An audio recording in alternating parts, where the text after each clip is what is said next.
Hello दोस्तों, आप सभी को जय मसीह की। कैसे हैं आप सब लोग? मैं आशा करता हूं कि आप सब लोग ठीक-ठाक होंगे और परमेश्वर की राहों में चल रहे होंगे। आज हम यूहन्ना रचित सुसमाचार 11 अध्याय को मनन करेंगे। इस 11 अध्याय में प्रभु यीशु मसीह को पुनरुत्थान और जीवन कहा गया है। उसके साथ-साथ इस 11 अध्याय में लाजर की मृत्यु और उसके पुनरुत्थान के बारे में हम लोग पढ़ते हैं।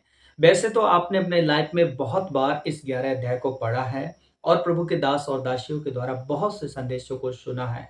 लेकिन मैं आशा करता हूँ, विश्वास करता हूँ कि आज भी परमेश्वर हमें इस अध्याय से कुछ न कुछ नई बातों को सीखने के लिए सहायता और मदद करेंगे। इसलिए वीडियो के अंत तक आप ज़रूर बने रहें। इस 11 अध्याय में एक लंबी सी कहानी है। इस अध्याय की कहानी को मैं पूरा तो नहीं पढ़ने जा रहा हूँ, लेकिन छोटे शब्दों में मैं इस कहानी को पैराफ्राइज़ करके और यहाँ से आत्मिक बातों को हम सीखने की कोशिश करेंगे। इस 11 अध्याय में कहानी इस प्रकार से शुरू होती है। मरियम, मार्था और लाजर बैतनिय्याह के रहने वाले थे और बैतनिय्याह यरूशलेम से कोई ज़्यादा दूरी पर नहीं था। और प्रभु यीशु मसीह जब भी यरूशलेम आते थे तो बैतनिय्याह को विज़िट करते थे, अर्थात मरियम, मार्था और लाजर के परिवार में विज़िट करते थे, वहाँ जाते थे, उनके साथ संगति करते थे, उनको प्रभु के वचन के बारे में सिखाते और समझाते थे और उनके साथ में वो रहा करते थे। इस वजह से, इस कारण से लाजर प्रभु यीशु का बहुत अच्छा मित्र हो गया था और दोस्त हो गया था। एक दिन लाजर बीमार हुआ और उस बीमारी के कारण वो मर गया। लाजर की बहन मार्था प्रभु यीशु मसीह को संदेश भेजती है, हे प्रभु, तेरा प्रिय मित्र जिसे तू अति प्रीति रखता है, वो बहुत बीमार है। प्रभु ने आत्मा में जान लिया कि यह लाजर की बीमारी उसकी मृत्यु के लिए नहीं बल्कि परमेश्वर की महिमा के लिए उसके जीवन में आई है। ये बातें सुनकर प्रभु यीशु मसीह जहाँ प्रचार कर रहे थे, संदेश दे रहे थे, मिनिस्ट्री के लिए गए थे, वहाँ 3-4 दिन और वो रुक जाते हैं। उसके बाद प्रभु यीशु मसीह अपने चेलों से कहते हैं, आइए हम यहूदिया को चलें। चेलों ने प्रभु से कहा, प्रभु, यहूदिया के लोग तुझे मार डालना चाहते हैं, तुझ पर पथराव करना चाहते हैं, तुझे पकड़ने के लिए वो ढूंढ रहे हैं, मारने के लिए तुझे ढूंढ रहे हैं, क्या तू फिर वहीं जाना चाहता है?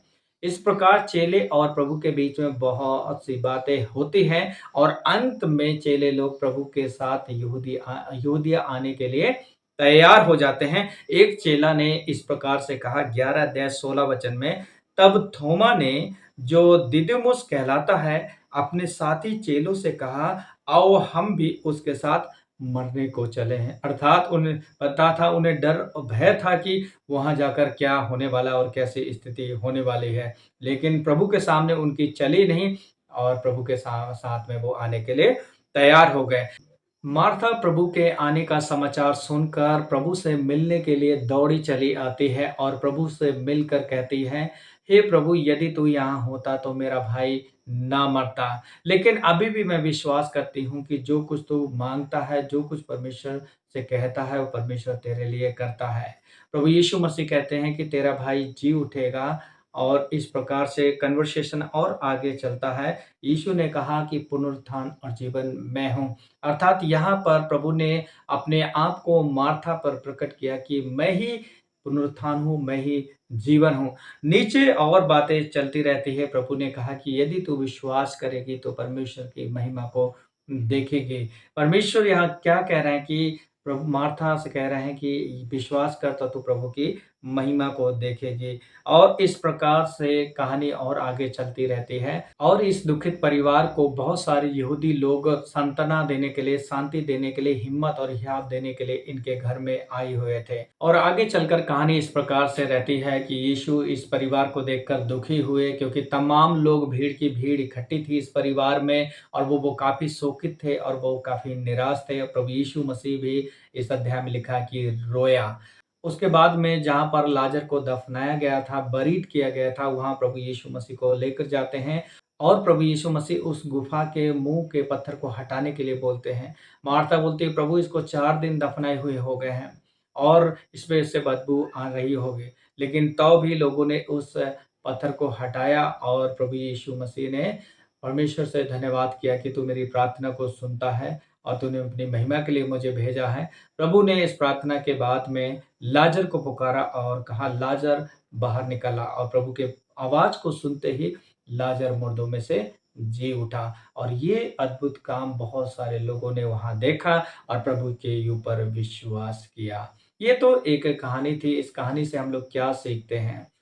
मरियम, मार्था और उनका एक भाई। हम जानते हैं ये छोटा-सा परिवार है। इस छोटे से परिवार में कौन कमाने-धमाने वाला होगा? केवल मात्र लाज़र, और वही लाज़र इस संसार से चला जाता है। सोचिए उन बहनों की कंडीशन क्या होगी? उन बहनों की हालत क्या होगी? उन बहनों की सिचुएशन क्या होगी जिसके परिवार का अकेला जो कमाने वाला था, वो भी संसार से चला गया।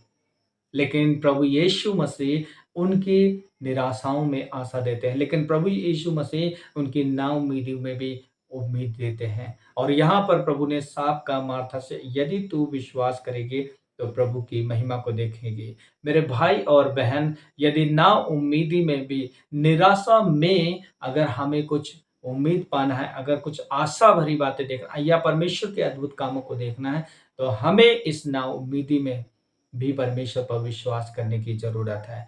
विश्वास जब हम करेंगे तो परमेश्वर की हम महिमा को देखने पाएँगे। इस प्रकार से प्रभु यीशु मसीह ने इस परिवार में सिखाया और लिखा है कि यदि कोई मर भी जाए तो मुझ में वो जीवित रहेगा, मेरे द्वारा वो जीवित हो जाएगा। अर्थात प्रभु यीशु मसीह ने कहा पुनरुत्थान और जीवन मैं ही हूँ। इसलिए मेरे भाई और बहन, इस जीवन में 2 मृत्यु हैं, एक तो शारीरिक मृत्यु और एक आत्मिक मृत्यु।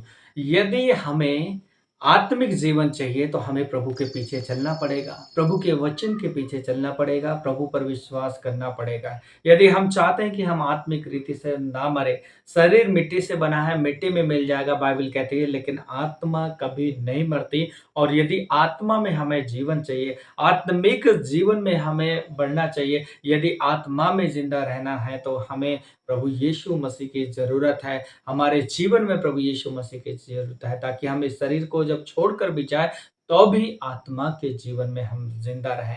तो परमेश्वर जहाँ रहता हम भी वहाँ रहेंगे। मैं आशा करता हूँ आप लोग समझे होंगे कि इस दुखित परिवार के लिए प्रभु यीशु मसीह ने अद्भुत काम किए।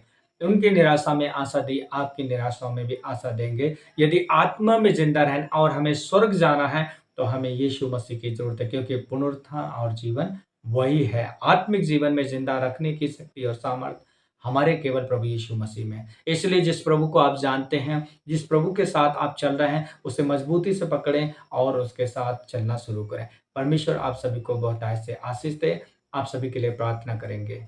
प्यारे प्रभु जी, हम एक बार फिर से दिल से धन्यवाद करते हैं तमाम बातों के लिए, आशीषों के लिए, उपकार के लिए, अच्छाइयों के लिए, भलाइयों के लिए प्रभु जी।